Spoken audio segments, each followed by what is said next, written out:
Okay, let's go ahead and get into this. You guys have probably already seen some of the other peers to the FPV community like Joshua Bardwell, Blunty, XJet, and Bachgrinder doing their videos or their short excerpts or just comments on this current FAA video.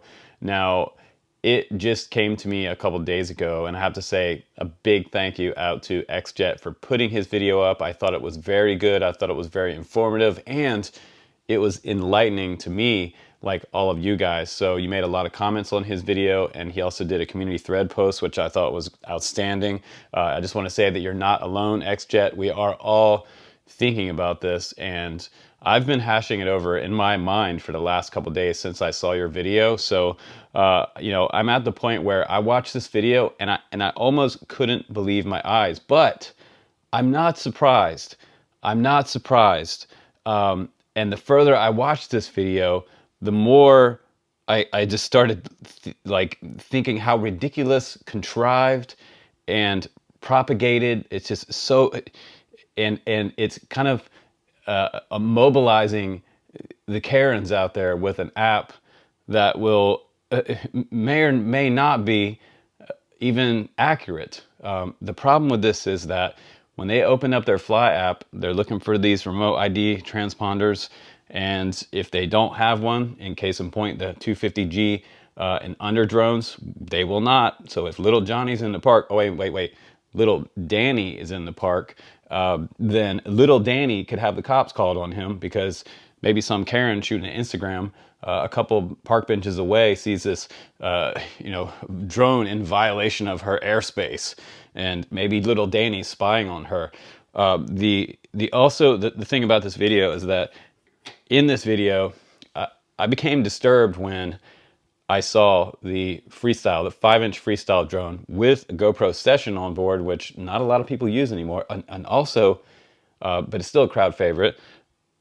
But they said in this video that he was getting a better perspective of this baseball game, the softball game going on.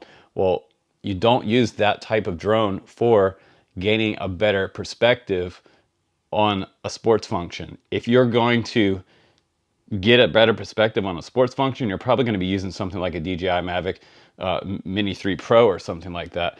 You're not going to be using a 7-inch long-range drone, or even something as small as like a Cinewhoop. You're not going to be watching your son's baseball game with that. You're going to be using a Mavic of some type. It's going to be a DJI drone or an Autel. Let's get real here. So what does that mean? When they showed that, these other drones were in operation. There's a FBI drone up, and there's a traffic drone up watching traffic. And this rogue drone, Danny's rogue drone, was kind of in the way of appropriated operations, so to speak. And they also were ordering pizza, just so many, like all of these drone operations going on at once. It's not going to be happening like that. That is not current reality. It is not happening like that right now. Sorry. XJet, you're right. This is not current reality. And if this is the future, it's not good, because they also, in this video, they talk about how the remote ID is a license plate for your drone. Now, a license plate doesn't track you across town and keep your coordinates. And furthermore, get a third-party company to create a collection of data of your recent drivings around town. They don't do that. Did you go to Panda Express today? Oh, you did? Okay, well, let's go ahead and hop on the corporate sponsors for that as well. So, I mean, it's crazy. So, this is a giant wheel that's all been put together and constructed over the last 10 years since drones got popular. And for the past 10 years, this mobilization of Karens has taken on many forms, and it keeps creeping back up. And we're the ones that get spanked by this type of thing that's happening. So I'm giving you a U.S. perspective, okay, today. So XJet, if you're watching this is good for you, because I live in an area where I am literally surrounded by Karens. I go to probably 3 to 4 kids' sports games Saturday and Sunday every single weekend. We have 4 young children, so we go to soccer games, we go to football games, we go to these games like the FAA is talking about in this video. I'm there with all the parents, and I know all these parents. And here's the thing, you know, I talked to my partner about this a couple days ago. I was heated about it, and she actually just told me not to make a video because she said, no one cares. No one cares. My friends don't care about that. They care about watching the game. If there's somebody over in the corner flying a drone, if it's causing a problem, you know, they're going to address it. They'll probably be like, hey man, don't fly so close to my kids. You know, like, don't be an idiot. And most of us common sense people know that, right? You know that, I know that, and Bachreiner knows that, XJet knows that, and all of you guys know that. So the other thing about this is that the app that they're talking about, you know, I told her about the app. I said, oh, well, these Karens are going to pull up the app and, you know, they'll be able to see that, you know, this little 250 drone doesn't have a remote ID and they're going to call the cops on me and whatever. And she's like, no, nobody's going to even know about that. None of my friends are even going to know about that. And they're not going to care about that because we are living our lives and we're too busy to be looking at some kind of drone app that's not even on any of their radars. So that's ridiculous. Don't worry about that. Just keep doing what you're doing. So my message to all of you guys is for all of you guys to keep doing what you're doing, what you've been doing for most of your entire adult and young life. I've been flying stuff since I was like 10 years old. I started off with balsa gliders before I could actually take the sticks of a remote control. And my dream was always to have one of those computer controlled radios. The Futaba back in the 80s was like, if you had that, you were like a rich kid. And I wasn't a rich kid. My dad left when I was 2 years old, and my mom was a waitress. So I didn't have a lot of money. I was playing with balsa wood to start and just dreaming. And I have to tell you that most of the pilots that I know, now I know a lot of pilots because I've been doing this channel forever. Most of the pilots that I know, a lot of them started out at AMA airfields and flying RC airplanes. Now, if you make it harder for the community to come together and recreate and not overstep your boundaries in the government while people recreate, we should have the right to recreate, as they say, with the federal parks. And we're having less and less of these rights to publicly recreate without being tracked for every single thing we do. You know, they want to put GPS on our cars as well and start tracking us for insurance purposes, see how far we drive and how fast we drive, how much we accelerate and things like that. I mean, if they can, they want to do this. So the more we allow them to do this to us, the more they will do this to us. So think about that. That's something to think about. And I'm not stirring up the pot for civil discourse or anything like that. I've always supported the FAA rules and regulations. If you look back on our website, back in 2014, I wrote one of the first UAS operational public UAS operation safety manuals. And the first 5 of those rules that I created were common sense. However, the first 5 also ended up being the FAA rules, regulations. They're not laws, they're regulations. So here we are. In this video, it looks so contrived. And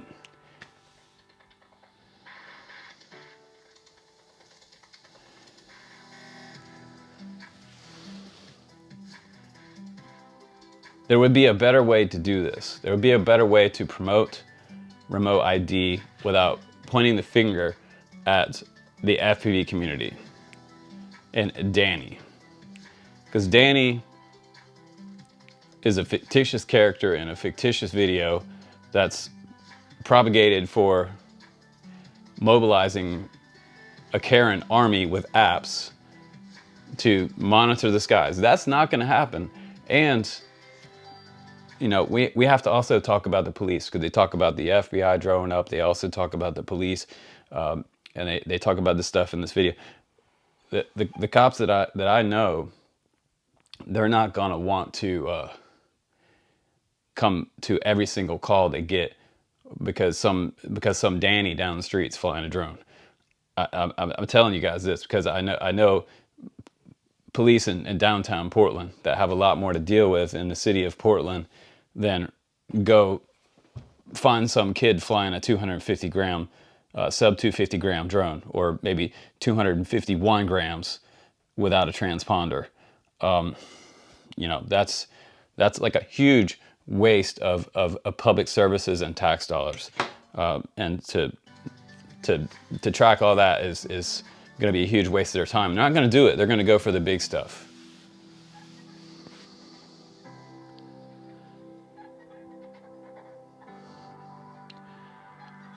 And you guys really should watch this video. Just go watch this video and keep an open mind when you watch it.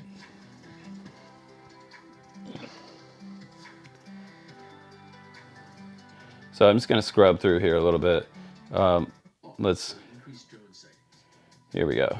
The recreational hobbyists Bill and Anna spot the wing delivery drones while streaming video for Instagram Live. And curiosity drives them to check. This is the part about Instagram Live. They're streaming in Instagram Live. So they know about Instagram. They're hip to that. Limited publicly available information that reassures them that the flight is authorized. This reassures them that the flight is authorized. The flight may be authorized, but is it for nefarious reasons? Is it a bad actor? A bad actor can also have remote ID. So just because Karen sees this drone here on the map doesn't mean that it's not being used for nefarious purposes.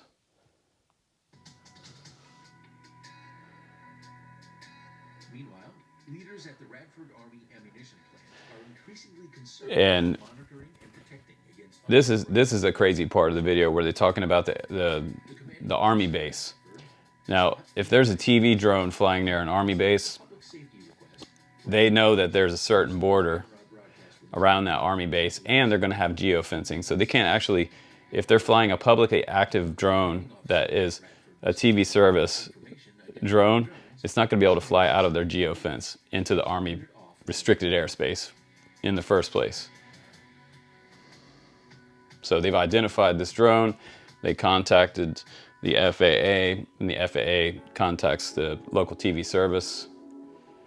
And there you go. There's another data loop. Broadcast that is coming off the drone itself with a set of identifying information for the drone, as well as a network capability that's looking at information sharing of these same broadcast messages amongst other U.S. So they also want to create this database of all your flights and have that data available so they can go back several weeks or months or years to see how far you flew, how high you flew, how fast you flew, and things like that. All that data will be logged by a third party and given back to authorities or the FAA if needed.